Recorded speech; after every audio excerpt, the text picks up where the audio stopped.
Herkese merhaba. Çeşitli süslemelerde kullanacağımız bir yıldız yapılışı hazırladık.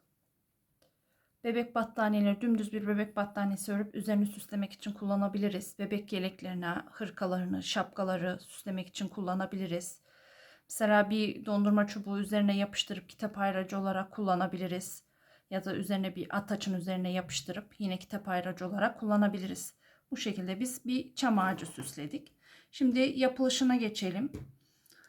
Yani ben bunu çok önce almıştım. Hatırlamıyorum ama içinden ipi çıktı. Şu şekilde bir bakayım. 100 gramlık renk kodu 3 olan bir iplik almışım, simli. Bunu alalı bayağı oldu. %90 viskoz, %10 sim olan bir iplik. Ankor'un 3 numara. Şimdi tığımda 2,5 milim. Sihirli halka yaparak başlıyorum. Sihirli halka için parmağıma ipi doladım. Tığı geçirip çektim. Şöyle bir zincir çektim. Şimdi 2-3 zincir çekiyorum. Tığıma ip alıp o halkaya batıp bir trabzan yaptım. Burada toplamda 15 trabzan olacak. 1, 2, 3,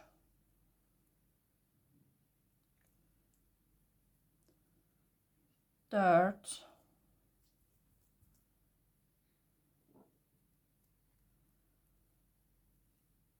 5, 6, 7,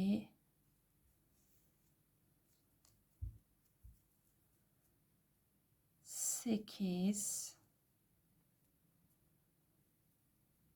9, 10, 11,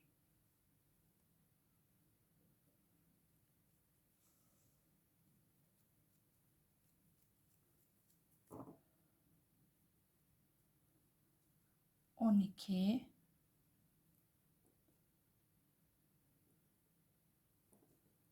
13, 14, 15. Sihirli halka yaptık. 3 zincirle başladık. Toplamda 15 trabzanımız olacak. 1, 2, 3, 4, 5, 6, 7, 8, 9, 10, 11, 12, 13, 14, 15. Şimdi şu baştakiyle şurayı sıkıştırıyorum, sihirli halkayı. Baştaki trabzanıma ilmek kaydırmayla sabitliyorum. Şimdi yıldızın kollarını yapmaya başlayabiliriz. 6 zincir çekiyoruz. 1, 2, 3, 4, 5, 6. İkinci zincire ilmek kaydırma yapıyorum. Üçüncüye sık iğne yapıyorum. Tığıma ip alıyorum. Bir sonrakine tekli trabzan çakma sık iğne yapıyorum. Şimdi bir sonrakine 2, 2 olarak trabzan yaptım. Bir sonraki zincire ise 1, 2, 2 trabzan yapıyorum. Sonra sayıyorum. 1, 2, üçüncüye ilmek kaydırma ile batıyorum.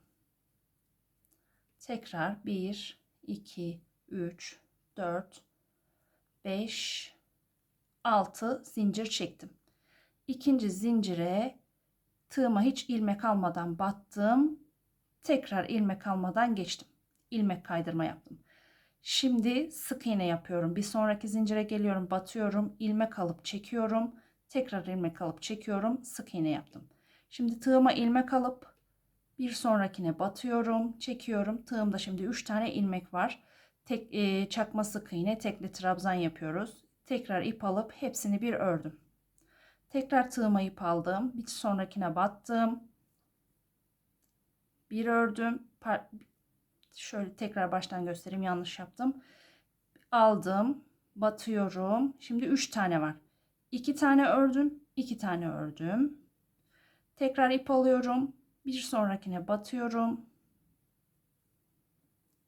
1 2 2 ördüm. Sonra battığım yerden sayıyorum. 1 2 3.'ye batıyorum. İlmek kaydırma ile batıyorum. Şimdi 2 tane oldu. 1 2 3 4 5 6. Hemen ilmek kaydırma.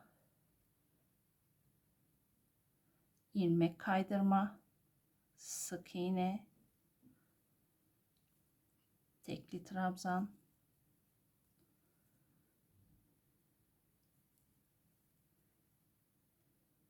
İkili ve üçlü. 1 2 3.'ye batıyorum. 1 2 3 4 5 6 ilmek kaydırma,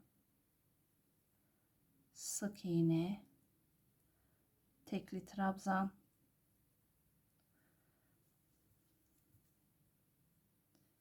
ikili trabzan, üçlü trabzan. 1 2 3 1 2 3.'ye batıyorum. Şimdi son yaprağı, son kolu yapıyoruz. 2 3 4 5 6.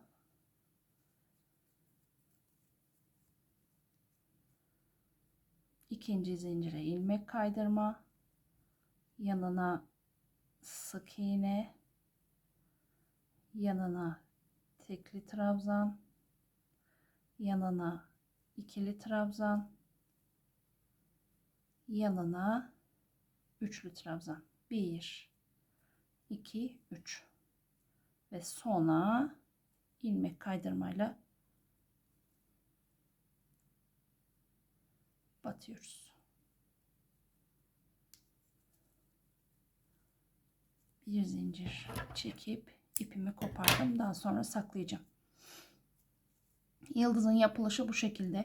Bunun etrafını tamamlayıp kare motife çevirip yine motifli bebek battaniyesinde de kullanabiliriz.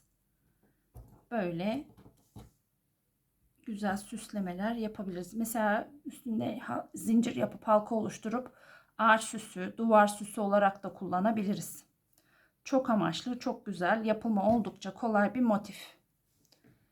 Bizi izlediğiniz için teşekkür ederiz. Kanalımıza abone olmayı unutmayın. Yorumlarınızla bize destek olabilirsiniz.